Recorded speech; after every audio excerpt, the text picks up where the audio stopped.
Does anyone have a question?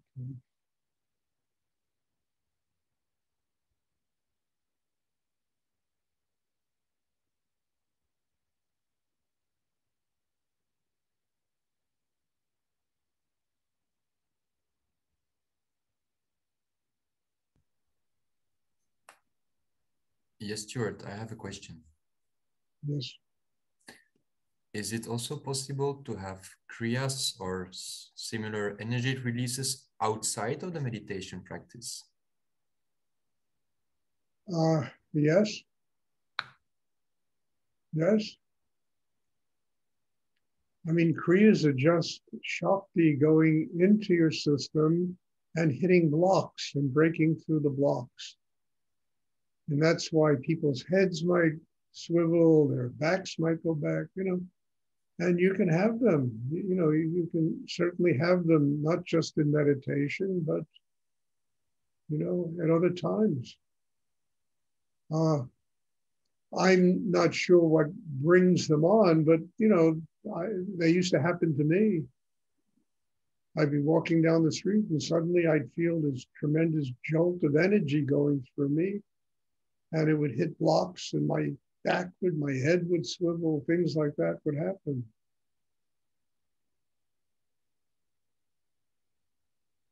I mean, I wouldn't try to bring these things on while you're crossing the street, I mean, or driving a car, but they can happen. And as I say over and over again, it's the reason why we need to get grounded and build a system inside that is strong enough so that no matter what happens to us during the day, we are centered inside. We don't lose our balance. Whether it's some tense situation or a kriya or whatever takes place during the day, we have developed a system inside that is strong enough that we can sustain the balance and allow these things to happen and work on us, and we learn from them, we grow because of them, but they don't throw us off base. And I think every person is tested with this probably every day of their life. There's always something every day that happens that can throw you off your base.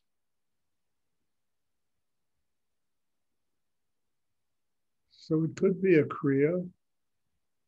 And if you do get thrown off your base while you're having it, it's just telling you you've got to build a stronger foundation inside yourself that enables you to deal with anything that takes place in your life during the day, not just in meditation class.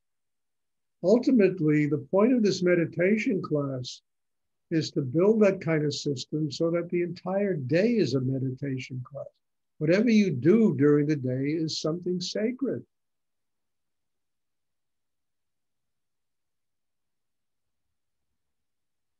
I mean, this almost sounds like an impossibility, but it's not.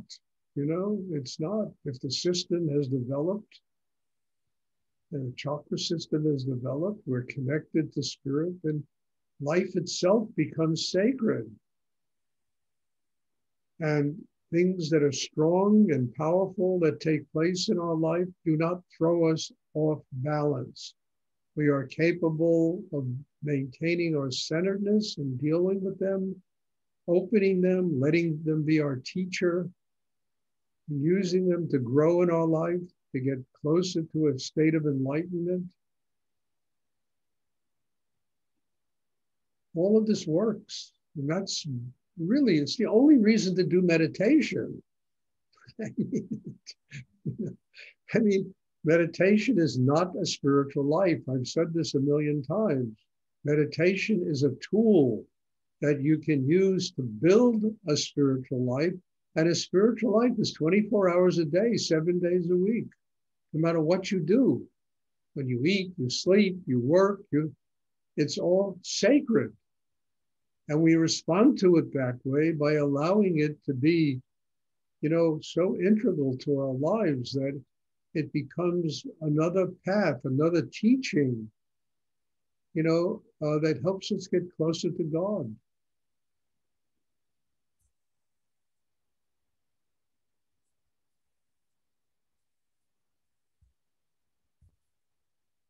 I mean, honestly, it took me a long time to learn this. Just a simple thing. Meditation is not a spiritual life. It's a tool that we are learning, developing, that enables us to have a spiritual life. It helps us build that kind of system inside ourselves so that it's not only just metaphysical, it's physical and metaphysical.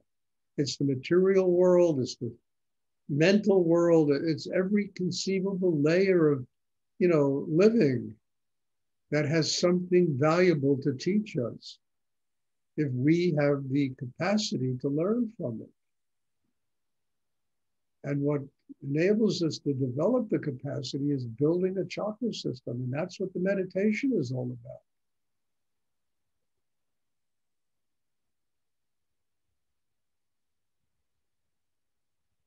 And yes, we can have kriyas outside of meditation.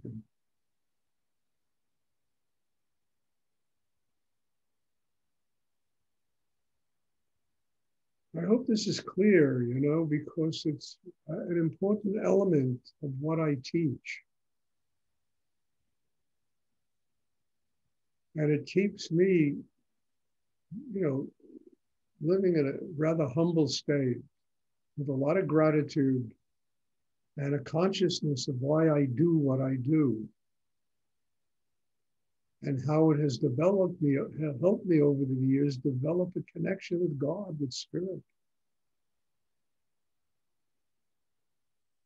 When I first started doing this, I thought, no, meditation is a spiritual life. It took years to learn that it's not. It's a tool. Spiritual life is 7 days a week, 24 hours a day. Even when we make mistakes and we blow it and we get upset, it's part of learning how to have a spiritual life.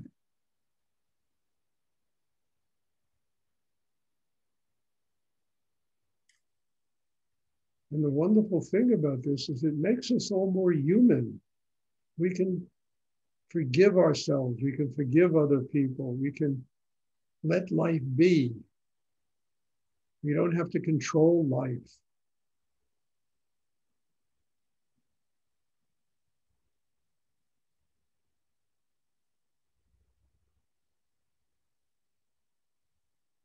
Does anyone else have a question?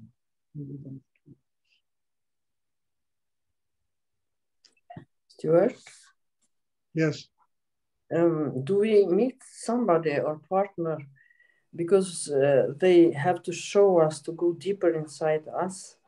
Well, Flora, I can't understand you. You have to speak up a bit. Do we meet sometimes somebody, a person, to help us to go deeper inside us? Yes, I think, look, when I was younger, I tried to do, spiritual practice on my own. I almost made myself crazy. It's too strong. It's too difficult. It's dealing with intangibles. It's dealing with energies that are transcendental, that are outside our reach.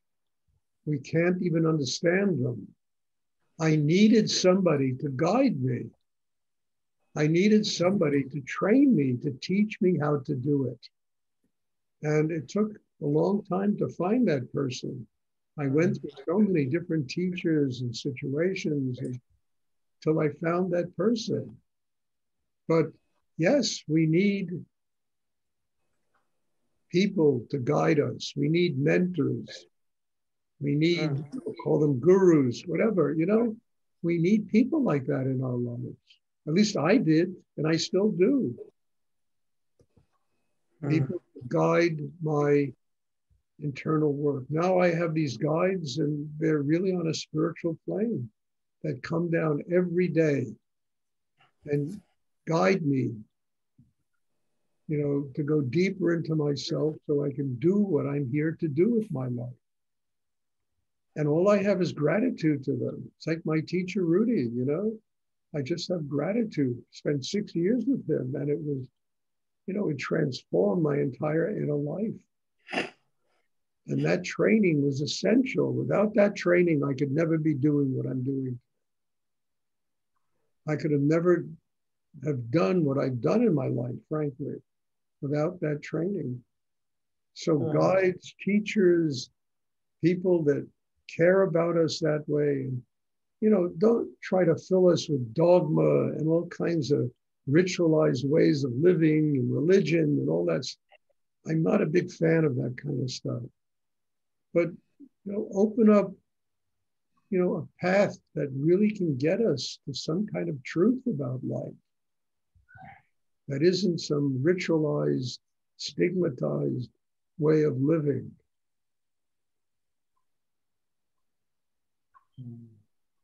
We need teachers. I'm the first one to tell you that. I need teachers today. I have them.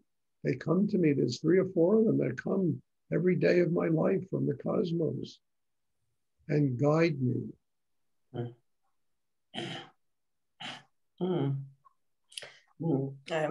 I thought about persons, not gurus or teachers. For example, I couldn't go deeper inside me until now. Then I meet a person and it hurts something. And now 2 days I am going much deeper and it hurts and everything. No, and but wait a minute. Look, that's a really good subject, Laura, because you go to where your system is ready to go. Then you have to absorb the training, the teachings, so that your system gets bigger inside. And in the absorbing of the Shakti and the energy, it enables us to build a deeper inner life that enables us to go deeper. But there's a time, it's like my teacher, he's a good general, knows how to retreat.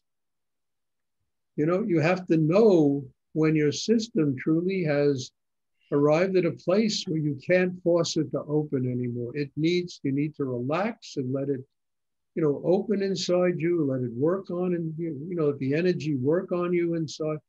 When you eat food, you have to digest the food. And this is no different. This energy of the meditation is spiritual food. It has to be digested. And to have this thing inside where you force yourself, and if you can't move forward at any time, you begin to force yourself to do, you can do damage to yourself. You have to have patience and let the energy work on you. It will take you past the resistance.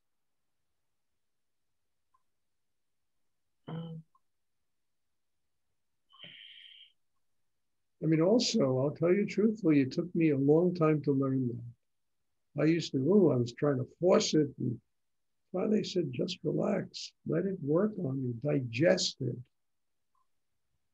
Digest it calmly, open to it, let it work on you, let it become literally a part of your inner life so that it's no longer you forcing it to happen, it's just living experience, it just happens.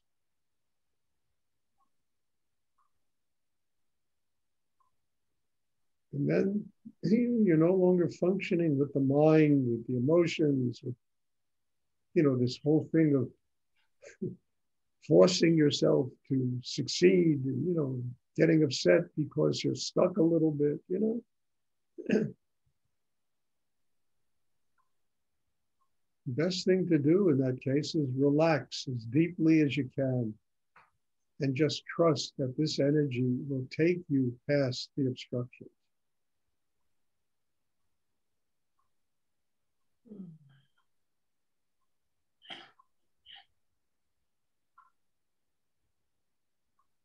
Does anyone else have a question?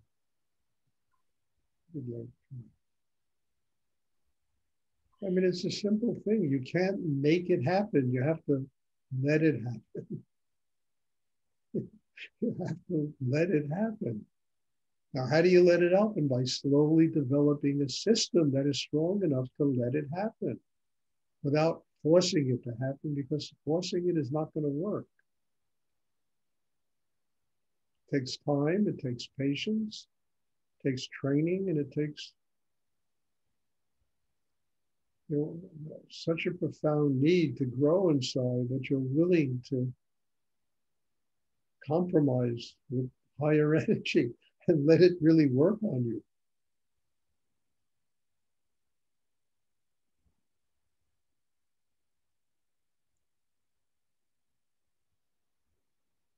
Does anyone else have a question?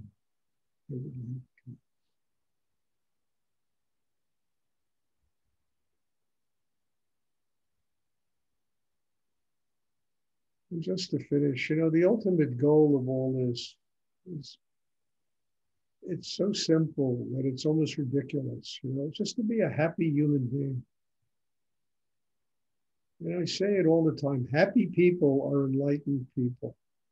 People that have joy and love inside, that live with compassion and kindness, that don't allow the turmoil of the world to get them crazy, that can see, you know, really the source of spirit in every single thing that lives in this world. You know?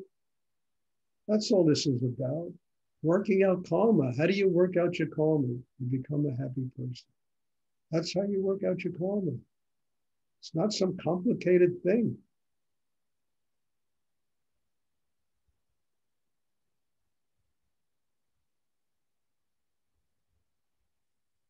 And yet the tragedy in all of this is that one person, you can find a happy person really that can sustain that joy over a couple of days. It's like finding the Holy Grail, you know? It's like finding the source of some sacred river that flows out of the cosmos. I mean, happy people are precious gems. And yet that is what works out karma. An open heart. God is love. That's what works out karma. Frees us of this endless suffering, pain, and difficulty that we go through living here, you know.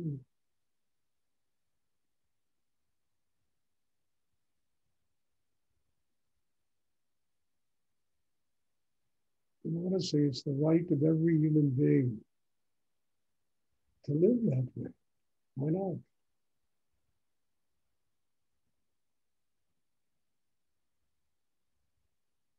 Does anyone else have a question they would like to?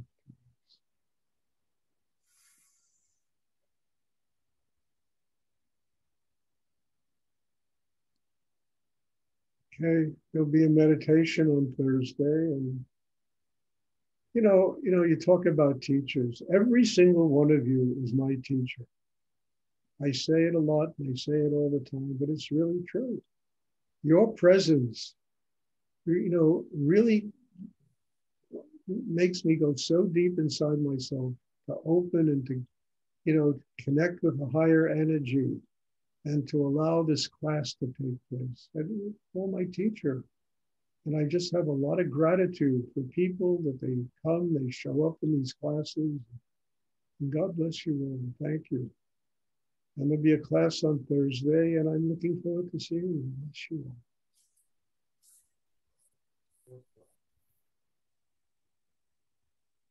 Thank you.